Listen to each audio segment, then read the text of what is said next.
BZ financial service વિરુદ્ધ થયેલી ફરિયાદ અંગે મોટા સમાચાર મળી રહ્યા છે।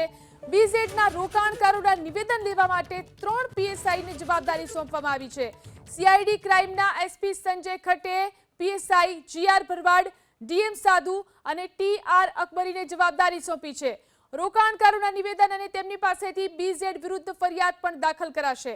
રોકાણકારોના નિવેદન મહાઠગ ભૂપેન્દ્રસિંહ ઝાલાની આગોતરા જામીન અરજી મંજૂર ન કરવાની દલીલમાં મજબૂતાઈ લાવશે।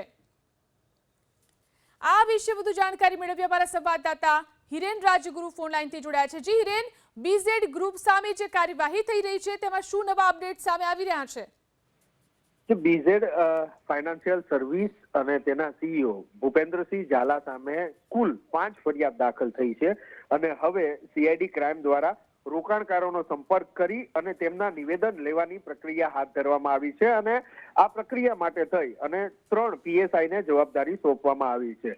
સીઆઈડી ક્રાઇમના એસપી સંજય ખરાટ કે જેની આગેવાનીમાં સંપૂર્ણ તપાસ ચાલી રહી છે, તેમણે સીઆઈડી ક્રાઇમના 3 પીએસઆઈ છે, એક ડીએમ સાધુ, બીજા ટીઆર અકબરી અને ત્રીજા જીઆર ભરવાડ, તેને આ જવાબદારી સોંપી છે કે તેઓ રોકાણકારોનો સંપર્ક કરે। એ રોકાણકારો ચાહે સાબરકાંઠા જિલ્લાના હોય, બનાસકાંઠા જિલ્લાના હોય કે અન્ય જિલ્લાના હોય, જે માહિતી હાલ તપાસની અંદર સામે આવી છે, રોકાણકારોના નામ જે તપાસની અંદર સામે આવ્યા છે, એ તમામ રોકાણકારોનો સંપર્ક કરી અને એમના નિવેદન નોંધે। આમ છતાં જો કોઈ રોકાણકાર નિવેદનના બદલે સીધી જ ફરિયાદ નોંધાવવા માટે તૈયાર થાય છે તો એમની ફરિયાદ લેવાની પણ સૂચના આપી છે।